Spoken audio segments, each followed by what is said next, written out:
É isso aí, pessoal. Vamos começando o nosso Crônicas da Máfia. Eu quase falei o nome errado hoje, hein? Mas acho que eu acertei, que eu tô com dois da máfia, né? No meu canal no YouTube e também o Crônicas da Máfia aqui, que vocês curtem, que vocês estão sempre na audiência. Eu sou Fernando Agerte, a gente vai começando este podcast, o oitavo episódio aí, sempre ao vivo às 20 horas pelo YouTube na quinta-feira e também disponível aí no podcast através do Spotify e do Deezer. E participando sempre comigo aqui está o Daniel Escola, que voltou da Itália. Hoje está da onde? Voltei. Está da onde, meu Porto amigo? Alegre. Porto Alegre, Porto Alegre. mas estava em Caxias. Voltei, acabei de chegar de Caxias. Ah, show de bola. A gente estava conversando hoje pela manhã para acertar sobre o que a gente ia falar, sobre o horário que a gente ia fazer a gravação aqui. Aí, tô vindo de Caxias, então tá bom, né? E pessoal, a gente sempre está no patrocínio agora aí, dois patrocinadores. E eu posso dizer que o primeiro aqui deles, que eu vou mostrar aqui, ó, é a Aurora. Eu vou até mostrar aqui mais pertinho. Esse aqui eu tomei esse final de semana, tá? Muito bom, Chardonnay 2021. Achei do caramba, ainda Branco. não. Branco, ainda não tinha tomado o Chardonnay, né? Que é sensacional. Bah, é o top. E a Aurora nos mandou aí, né? Antes de falar, nos mandou, mas veio aqui para casa. ah, Várias garrafas aí da linha Aurora. Toda a linha Aurora reserva eles nos mandaram. E aí, o primeiro aí que eu fui tomar foi o que eu nunca tinha tomado, que era o Chardonnay branco, né? Um vinho branco aí, que ele é passado por barris aí de carvalho franceses, então ficou uma baita pedida. E tava um dia quente, tomei na sexta-feira, tava um dia quente aqui no Rio Grande do Sul, né? Na Serra também tava um dia quente. E aí gelei ele, coloquei no gelo e aí quando fui tomar já tava maravilhoso para beber. Então aí fica a dica do Crônicas da Máfia para um final de semana aí que tiver bem quente, vale a pena aí um Chardonnay, um espumante aí da vinícola Aurora. E também com a gente está a Edelhaus, a casa da cervejaria Edelbrau aqui em Nova Petrópolis. Gastronomia alemã unida a um espaço temático, fazem da Edelhaus uma parada obrigatória na sua viagem para a Serra Gaúcha. Acesse o site edelhaus.com.br ou siga pelas redes sociais. Para quem ainda não foi lá, tem a famosa linguiça de metro com queijo coalho. Bah, essa hora, agora a gente começa a falar de comida, não dá pra falar de comida nesse horário, né? Pessoal aí, 20 Não. horas, né, que tá nos assistindo, ou em outro horário que tá nos ouvindo aí, já deve estar com fome, né? Então fica meio cretino falar essa hora de comida. Eu já tô com fome, na realidade estamos gravando aqui, mas eu já tô louco de fome. Então, Daniel, qual é que vai ser o assunto de hoje? O que a gente tinha comentado ali em falar sobre hoje? Antes de a gente entrar no nosso assunto, nossos dois assuntos, hoje a gente falar sobre dois assuntos. Mas antes de entrar nesses assuntos aí, eu quero fazer um adendo aqui. Boa. Sobre vinho. Hum, Ontem eu tomei uma garrafa de vinho Aurora. E eu paguei um valor por essa garrafa que é maior do que eu paguei por um Chianti clássico na Itália. E por que lá é mais barato e aqui é um pouco mais caro? Não é porque a vinícola quer ganhar ou porque o produtor quer ganhar, não é porque é caro, é porque a tributação é muito forte. Esse é o problema. A tributação aqui no Brasil é parelha, padrão para bebida alcoólica. E o vinho está ao lado, por exemplo, de cachaça, uísque, e nada contra essas bebidas aí. Só que o vinho movimenta quantas famílias, quantas vinícolas, quantas é. pessoas. E aqui é taxado como bebida alcoólica. Lá na Itália é mais barato, porque a taxação é sobre alimento. Isso aí. Então, por que o governo federal não abre mão? Não é abrir mão, não precisa abrir mão, pode reduzir se abre, aí sim, abre mão em isenções fiscais em mais de 10 bilhões por ano. Por É quê? muita Por grana. que o governo federal não explica o que está acontecendo? Fernando, isso me deixa muito indignado mesmo, E aí porque quanta eu já gente. posso até falar uma coisa, né? Que a gente coloca assim, né? A marca, né? A Aurora, mas a Aurora é uma cooperativa. Ou seja, são vários produtores que passam Eu, as diria vinhas, milhares né? de É, famílias. exatamente, Milhares de famílias. várias famílias que passam. A fundação aqui da Aurora é de 31, então, 1931. Então, assim, são várias famílias, né, que fazem a produção das uvas, né, todos os tipos de uvas e passam para a fábrica da Aurora, que faz todo o processamento do envelhecimento, tem todas as suas linhas, né? Então, realmente, assim, Tem todo um processo de produção do vinho que é desmerecido pelo governo. Historicamente, não é de agora, é historicamente. Então, é uma demanda antiga, a tributação sobre vinho, que é muito alta. Alguém está ganhando dinheiro com isso aí. Não é a vinícola, não é o produtor de uva. Eu falo isso porque eu vivi isso. Né? Eu sou da Serra, eu sei que é viver da uva e do vinho. Então, o governo federal, que adora enterrar as mãos nos bolsos das pessoas, não é só o governo federal, governos estaduais. Olha a discussão sobre a reforma tributária. Por que não se encontra um denominador comum? Todo mundo quer fazer lobby, quer puxar para o seu lado. Então, por que não olhar para esse setor aí que é tão importante, vai movimentar tanta gente? Além de movimentar tanta gente, também gera uma economia para o consumidor, embora isso seja de menos. Por quê? Se tu reduzir a tributação, o vinho vai ficar um pouco mais barato, vai ficar mais acessível para a gente. E se a gente comprar mais, o produtor vai plantar mais, a vinícola vai produzir mais, é uma cadeia, é um é ciclo, uma né? engrenagem, tem que se movimentar. É. Dado o recado, vamos falar sobre hierarquia da máfia e linguajar da máfia. São dois temas muito importantes, estão sempre na discussão quando o assunto é máfia. Se não der tempo, a gente faz uma parte 2 aí. Se não der tempo, a gente faz Tá uma bem? parte 2. Beleza? Vamos lá então. Acho que da hierarquia a gente já pode começar puxando o Poderoso Chefão, né?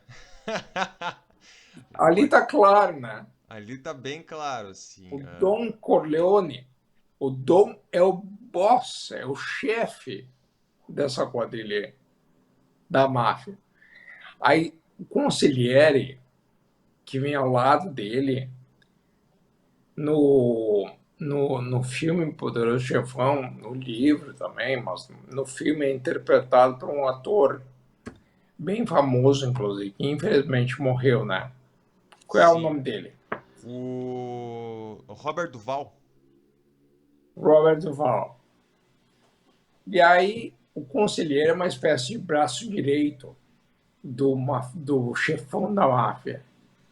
O Dom também é conhecido como Capo de Tutti Capi, ou chefão dos chefões, ou o Capo de Capi, chefe dos chefes.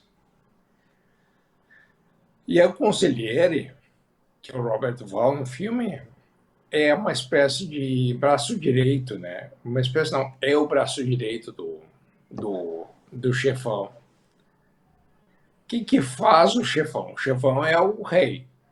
O conselheiro é o cara que executa as ordens e ajuda a executar o que eles pretendem. Aí abaixo do conselheiro tem o que eles chamam de underboss, que é uma espécie de vice-presidente. E abaixo do underboss tem os soldados. Então, de fato, a máfia é uma facção criminosa. O underboss ali é o capo regime, né? Seria o É capo Capuchinho regime. regime também. É, É um dos homens, né? isso. Que é uma espécie de tradução. Pro inglês, né? O underboss ali fica o capo regime é uma É, expressão italiana, vira então daí underboss pro inglês. isso. Até tava, enfim, a gente vai fazendo vídeos ali sobre o Poderoso Chefão. Eu agora tô na parte final da primeira temporada.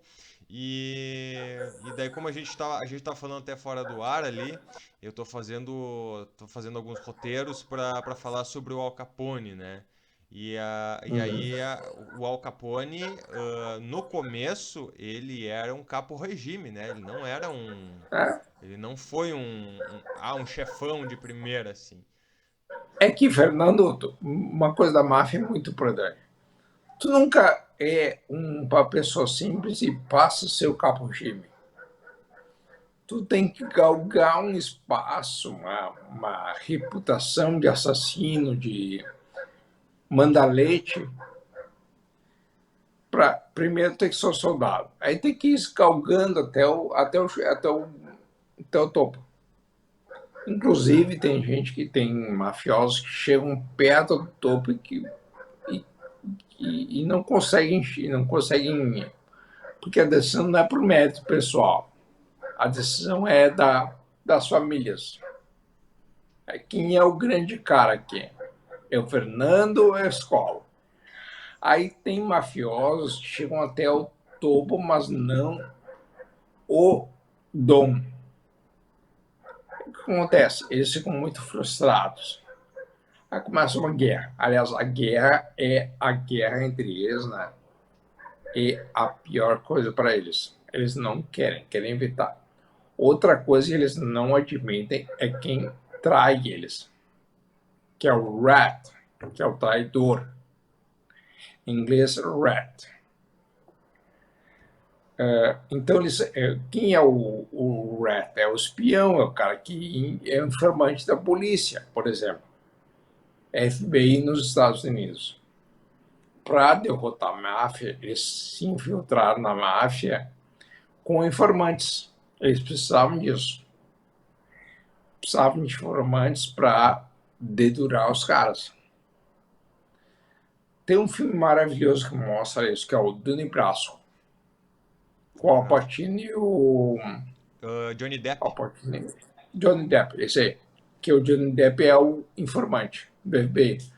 Só que ele vive com o Al Pacino durante muitos anos. Que o Al Pacino é da máfia. E, enfim, acho que é isso. Tu não pode comer. Que nem o do filme Os Bons Companheiros. Isso aí. Ele começa como criança ainda e vai subindo na hierarquia. Ele vai sendo fiel. Acho que a fidelidade é muito importante. Confiança.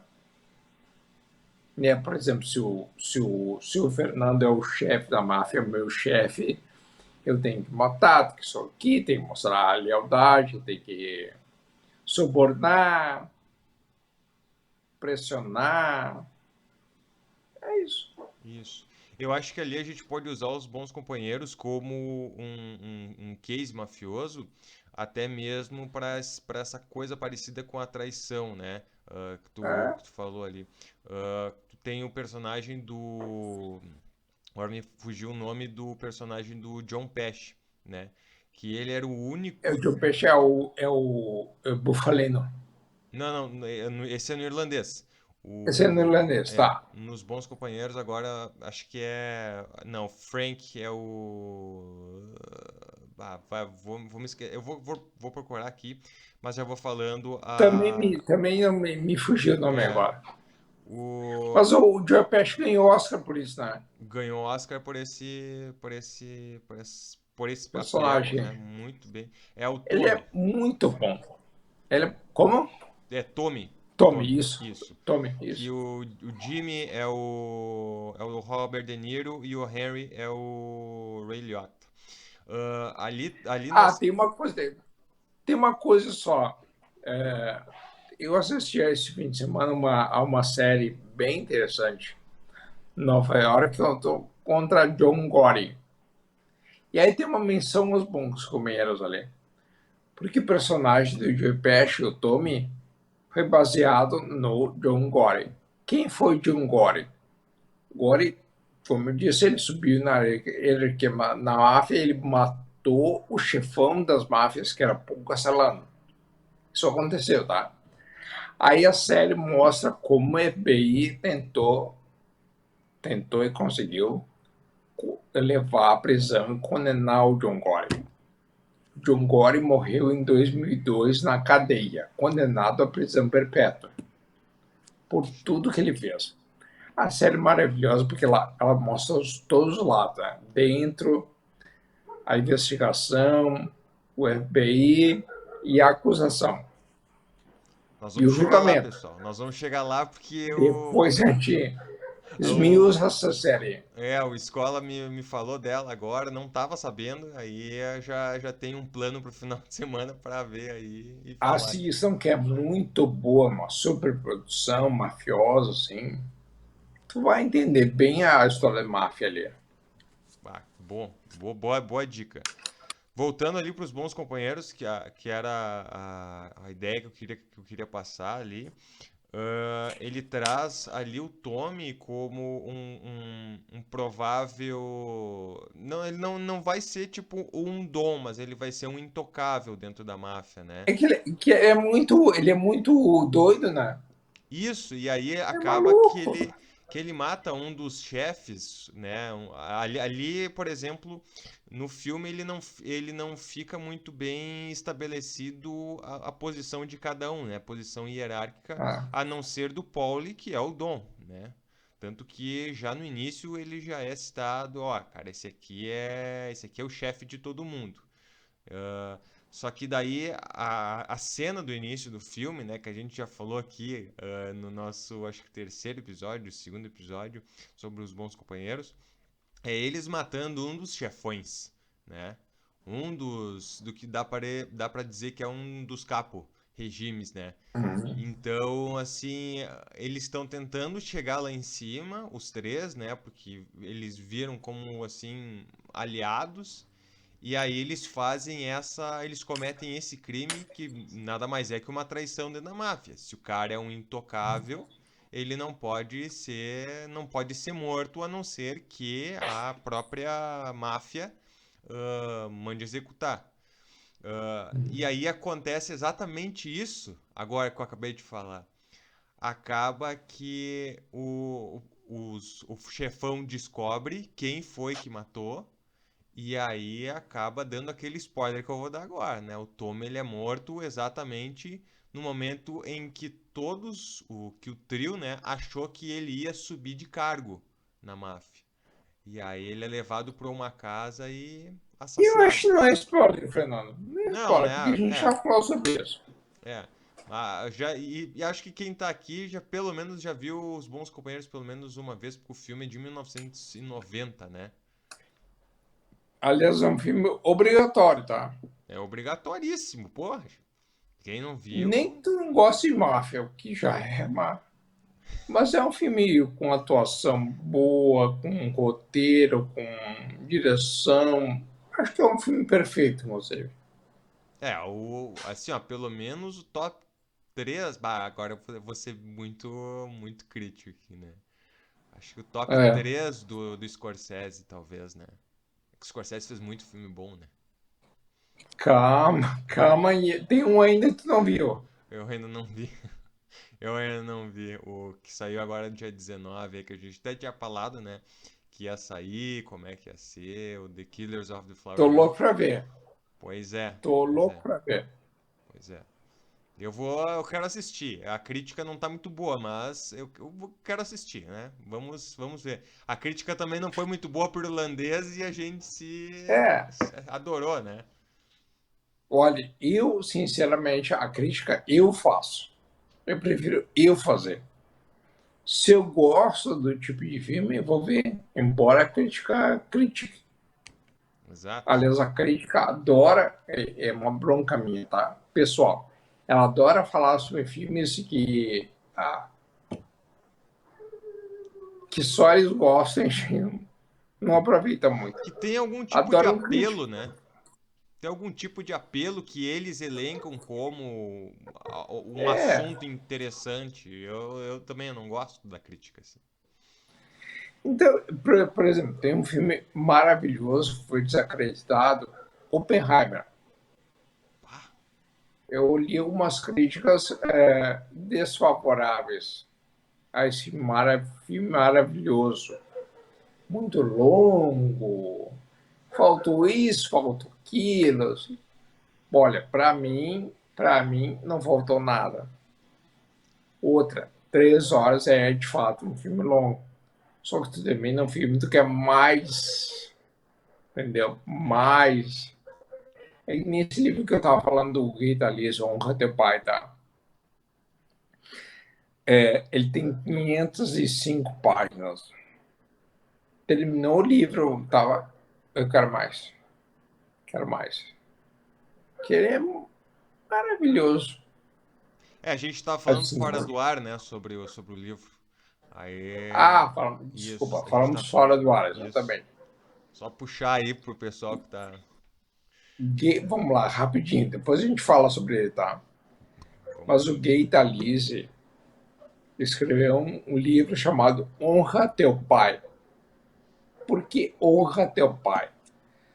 Porque o Gay Talese passou meses vivendo com a família Bonanno. E essa família era chefiada pelo Joey Bonanno, ou Joey Bananas. Por quê? Porque Joey Banana, porque ele gostava muito de banana. Aí chegou um momento em que o Joey Banana ficou muito velho, ele ia se aposentar. E ele estava no dilema do filho dele em assumir a máfia ou não. E aí o livro conta isso, o dilema dele em torno de não admitir aquilo ou admitir aquilo. Por isso o título, Honra Teu Pai, que era o dilema que ele vivia. Será que eu honro meu pai? Não, vou para um outro lado. Chega a ser criminoso ou encerro por aqui ou não. Poxa. Pá. E aí, livro de 500 páginas. 505, 505 páginas.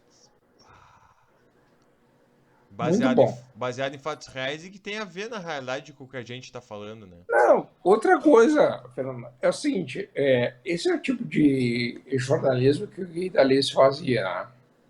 Sim. Ele escreveu um artigo para a revista New Yorker, de Nova York. Vamos falar assim, o Guy Dalice é um jornalista que vive em Nova York. Ele era jornalista, repórter da New Yorker. E ele era especializado assim, em pegar grandes histórias e viver aquilo. É o caso do Honra Teu Pai, porque a família Bonanno era baseada em Tucson, no Arizona. Isso. E ele morava em Nova York. Ele se mudou para essa cidade e passou a viver com eles. Então ele viu os bastidores, coisa que raramente existe, sabe? Bastidores, o que eles faziam. Então, Eu, tem gente que vai dizer assim, mas o cara podia ter denunciado. Esse é o papel. Ele foi lá, nos mostrou uma coisa que normalmente a gente não sabe. E o livro. foi. Pode concluir, Como? escola. Pode concluir. Não, a narrativa dele é muito boa. Ele escreve muito bem, o Gaitaliz, tá? O Sim. texto dele é muito bom, muito qualificado. Então é um bom livro. Aí tu chega no final, tu pode concordar ou discordar. Mas tu toma uma decisão. Mas eu acho mais importante tu ler a história para entender aquilo, sabe?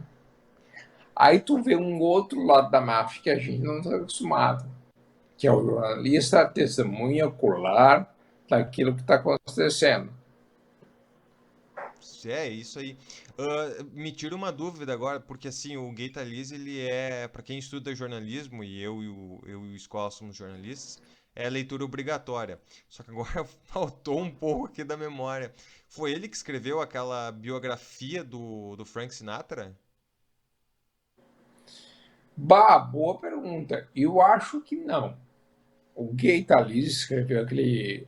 Aí encerrou a carreira quando ele escreveu o livro Voyeur, em Sim. que basicamente era uma baita história. Era um dono de motel que ele espionava as pessoas. Ele subia no telhado e fez um buraco ali por onde ele espiava e gravava. E aí escreveu um livro. Só que esse cara, ele é tão louco que ele era um mitômano. E isso o livro não conta.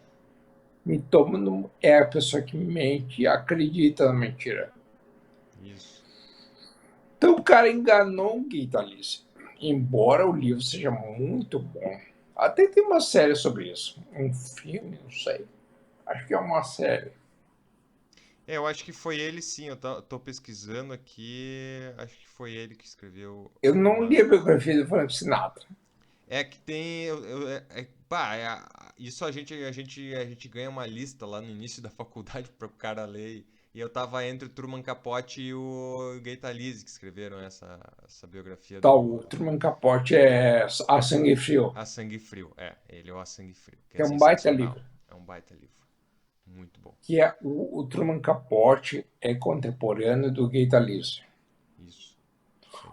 O Truman Capote, basicamente, esse livro é muito bom, tá? Ele escreve muito bem. Que é basicamente o Truman Capote leu no New York Times uma notinha sobre um assassinato de uma família. Ele viajou até aquele estado lá e contou toda a história.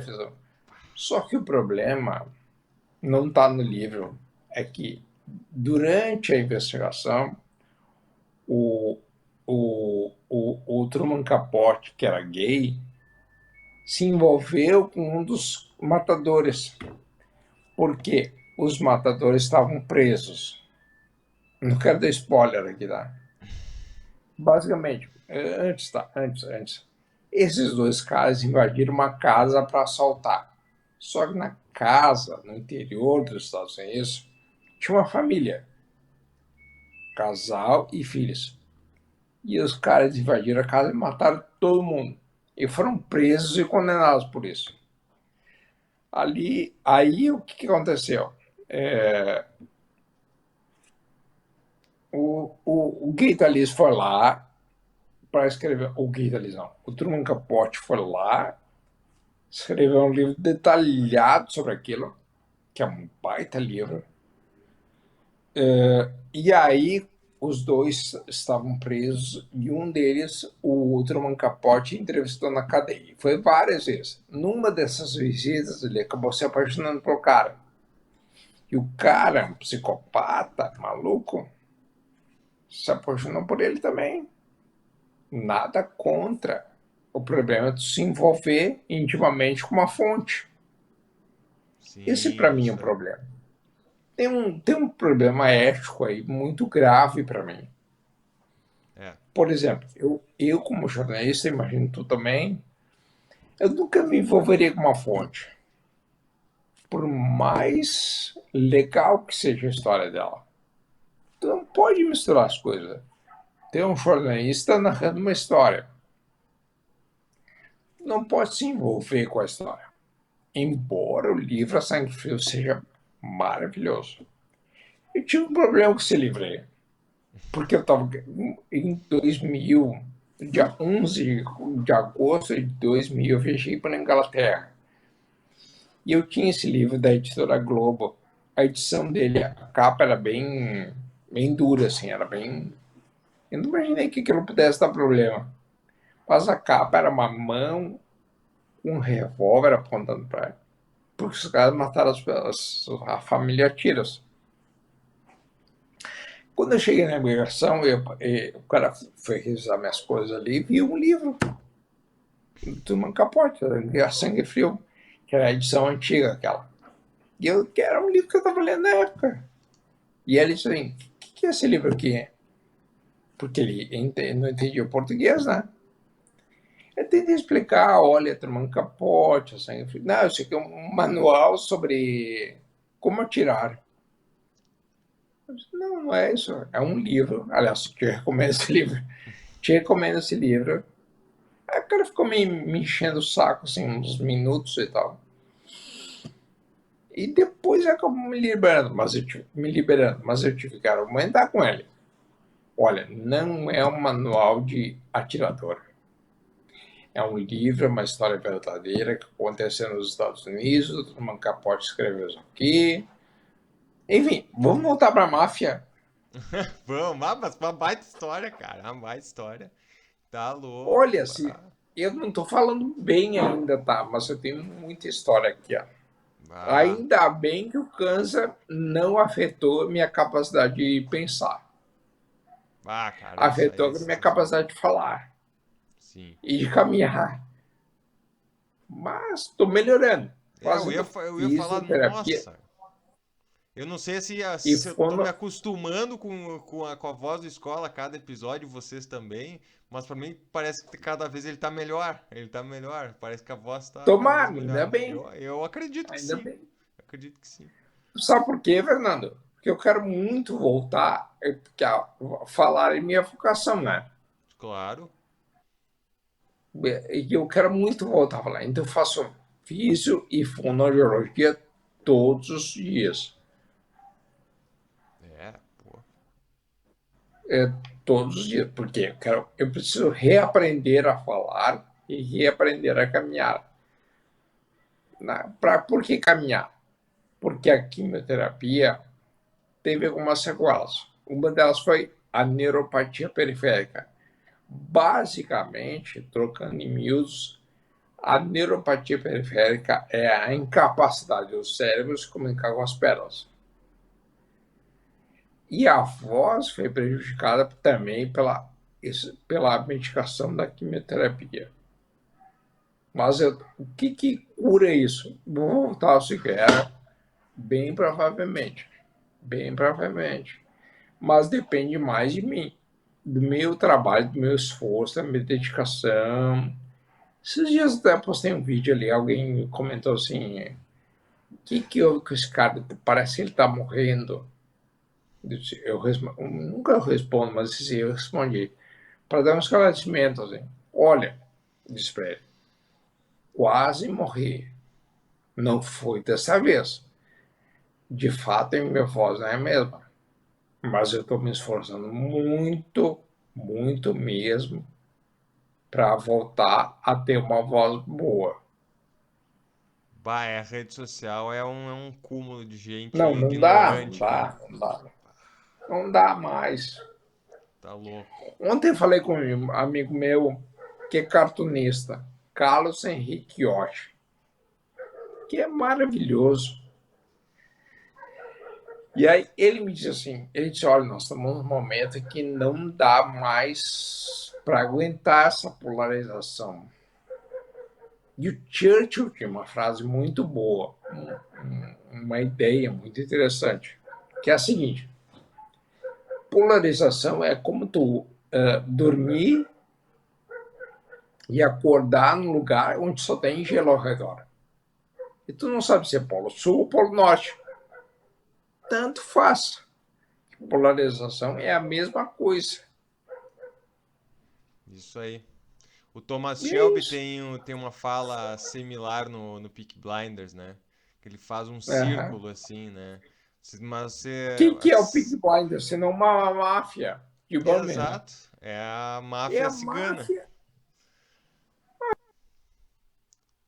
Opa, acho que caímos aí. Pera aí, vamos tentar recuperar o contato aqui com a escola. A gente, a gente estava com alguns pontos ali. Vamos ver como é que tá. Opa, agora Voltamos. voltou, acho. Aí, voltou. Tava falando sobre Peaky Blinders, continua. Isso. que é uma máfia inglesa,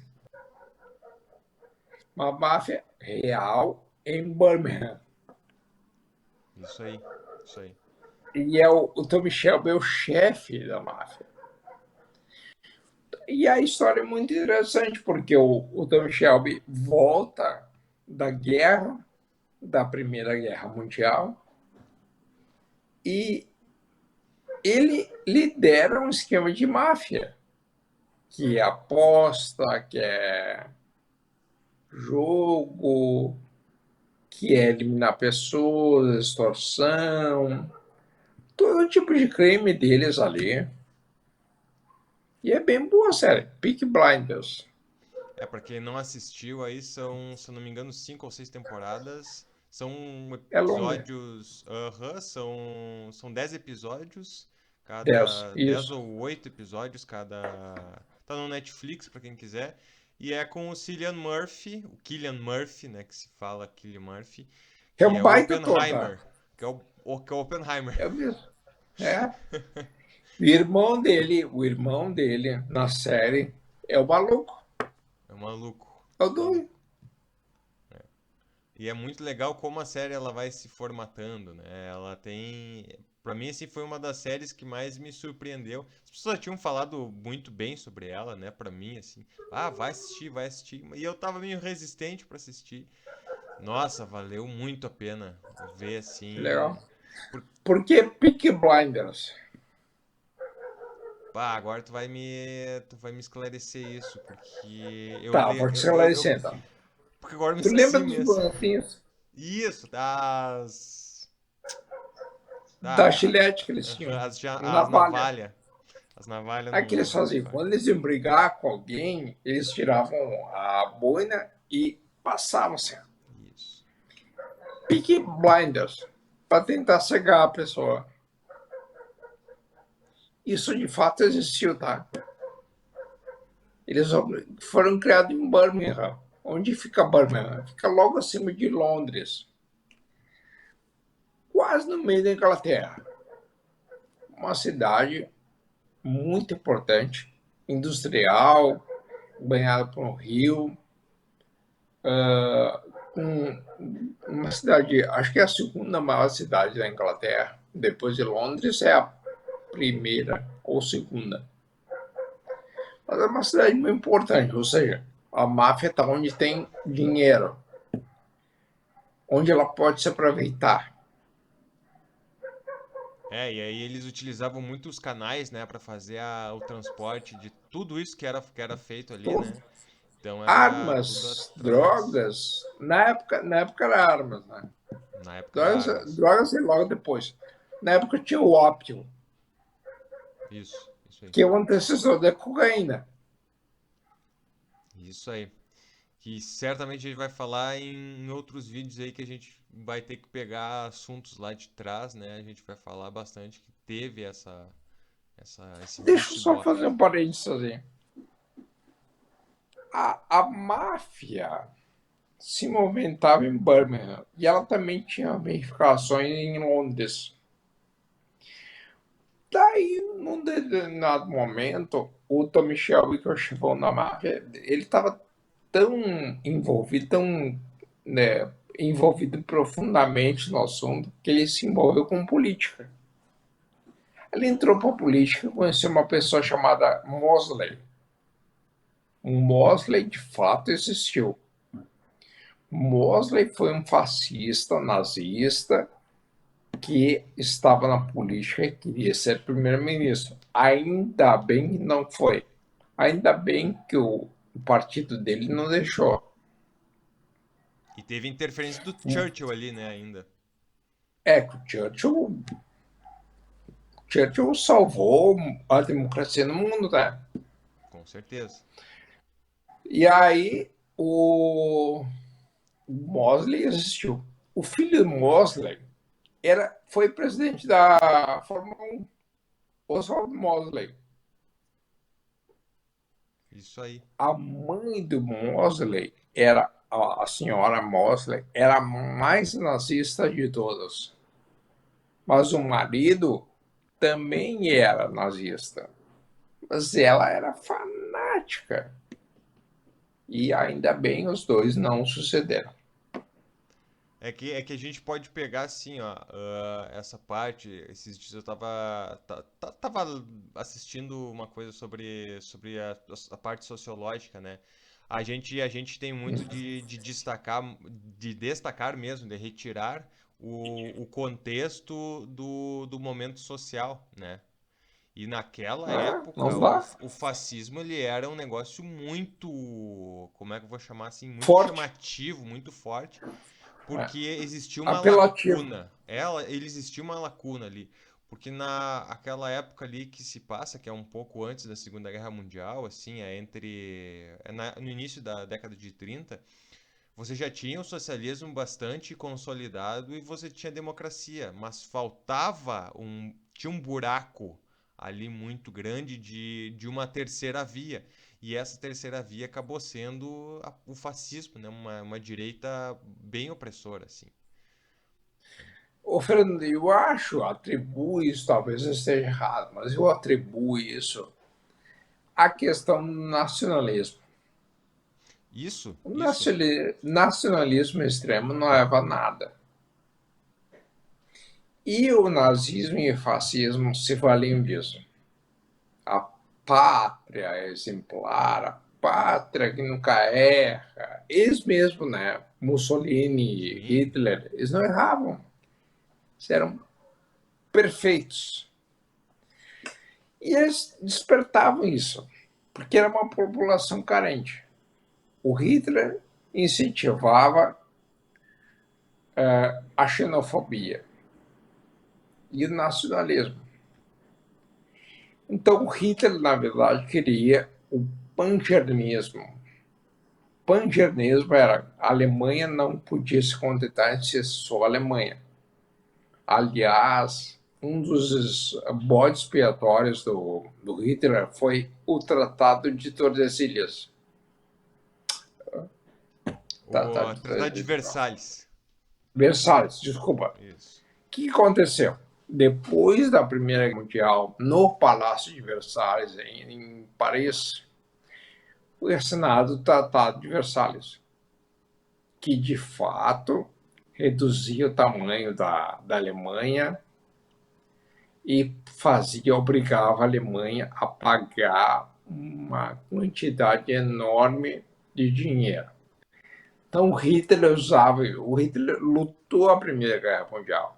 Ele usava isso como uma derrota. E a nação não pode viver essa derrota, ela não foi derrotada. Hitler não acreditava nisso. Da mesma forma, o seu títere, o Mussolini na Itália. O Mussolini se aproveitou desse vácuo de democracia para produzir, por exemplo, a Marcha sobre Roma, que é Isso. o livro que eu comprei lá na Itália. Que a gente discutiu na semana O que passada. foi a Muito bom. Marcha sobre Roma? Antes mesmo do nazismo chegar ao poder, o nazismo chegou em 33. A Marcha sobre Roma foi um pouco depois. A Marcha sobre Roma é considerada, liderada pela Mussolini, tá? É considerada uma espécie de fundação do fascismo. Foi a partir dali que o Mussolini começou a ficar mais poderoso. Ele era o líder dessa gente. Da mesma forma, lá no vizinho alemão, na Alemanha, na época era a República de Weimar. E aí, a primeira situação econômica, eles se valem desses problemas, né? A situação econômica da Alemanha era muito difícil, desemprego em altíssimo, o dinheiro, a inflação muito alta, quer dizer, a situação econômica estava bem difícil. E a extrema-direita não conseguia produzir um líder. O que era um líder na época? Uma pessoa que falasse bem, discursasse e fosse paranoico, como Hitler.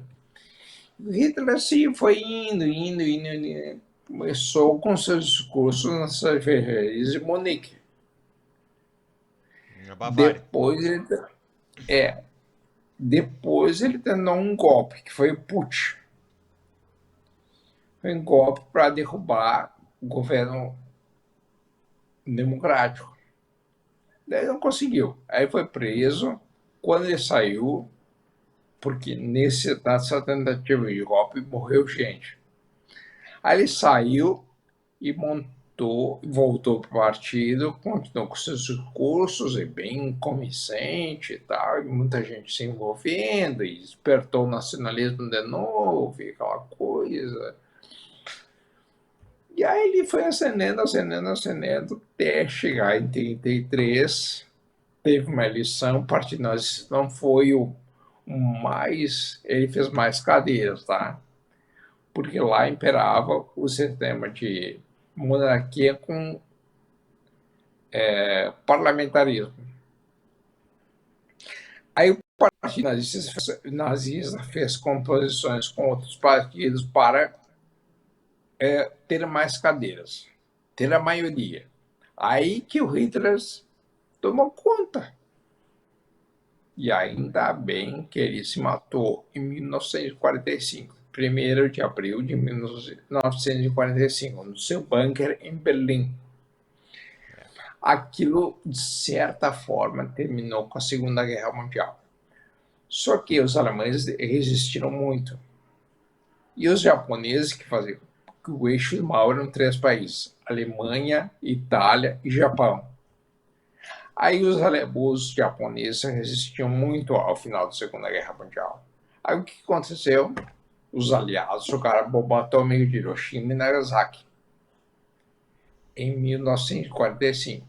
Isso foi de uma vilania tão grande, exterminou gente que não tinha nada a ver com a guerra, exterminou a população de Hiroshima, por exemplo, e deixou as pessoas com sintomas durante anos, uma formação de bebês e, enfim.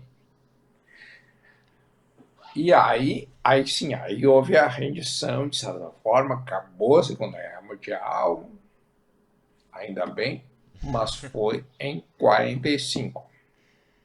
Teve o Olha, episódio. olha Teve. a escola. Pode concluir, pode concluir.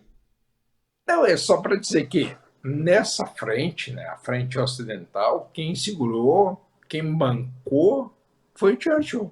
Foi. Churchill e o Lincoln. Desculpa, o Churchill, o Roosevelt. Roosevelt. O Lincoln é anterior. Mas o Churchill, Londres foi bombardeado, né? Londres, Brighton, Birmingham, É. Leicester, que é uma cidade industrial, Dover, Birmingham que era ainda. mais perto ali, né? A cidade de É, Dover, Dover. que era mais perto. Aí, o que aconteceu? O Churchill assumiu o governo e precisava, numa época, um período bem difícil, assim. Ele precisava fazer o que um grande líder faz: liderar o seu povo para que ele resistisse. E as cidades estavam sendo bombardeadas, sempre à noite. Sempre à noite, nunca de dia. Por quê? Porque os aviões não tinham radar. Eles se guiavam pelas luzes. Inclusive, Churchill dizia nos seus discursos do rádio, na BBC, ele dizia assim: desliguem as luzes para os aviões não se encontrarem. Inclusive, se o céu estava aberto, não tinha nuvens, não tinha nebulosidade, era certo que ia ter bombardeio. Se tinha muita nuvem baixa, eles não conseguiam acertar as bombas, então eles jogavam aleatoriamente. Assim. É Aí verdade. muita gente morria. Aí o Churchill tentou convencer o Roosevelt a entrar na guerra. Num primeiro momento, o Roosevelt resistia. E o Churchill insistindo. Aí o Roosevelt tomou a decisão de entrar na guerra e logo depois houve o episódio de Pearl Harbor, que é o bombardeio dos japoneses na base naval e aérea naval do Havaí, em Pearl Harbor. Eu visitei lá os lugares. Como todo americano, eles fazem museu, né? Fazem uma Sim, coisa, tu tem que comprar, gastar dinheiro, pagar ingresso. Mas é um local histórico, né? é verdade. Eu acho que a gente se empolgou um pouco, mas eu acho que dá pra fazer um Crônicas da Máfia só sobre a Segunda Guerra em vários episódios, porque eu também sou apaixonado por Segunda Guerra.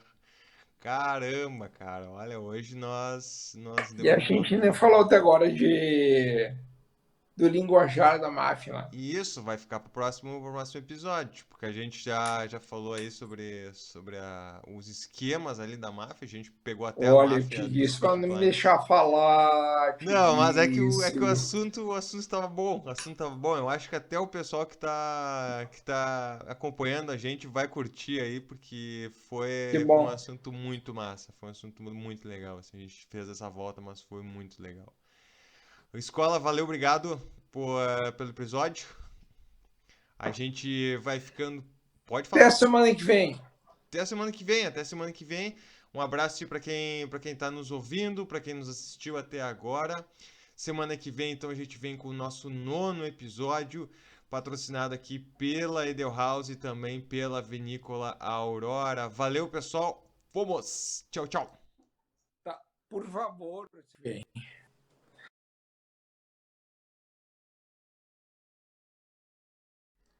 Tivemos um. Linguajar da máfia, tá? Olha aí, ó. Então, nós tivemos só um corte. Fala de novo aí, escola. Por favor, semana que vem, vamos falar sobre linguajar da máfia, tá? Pra gente não ficar devendo nada pra ninguém, né? Isso, isso. Não gosto de ficar devendo. É. Tá, beleza, então. Semana que vem a gente fala sobre o linguajar da máfia. Já deixamos esse spoiler aí. Tchau, tchau. Tchau.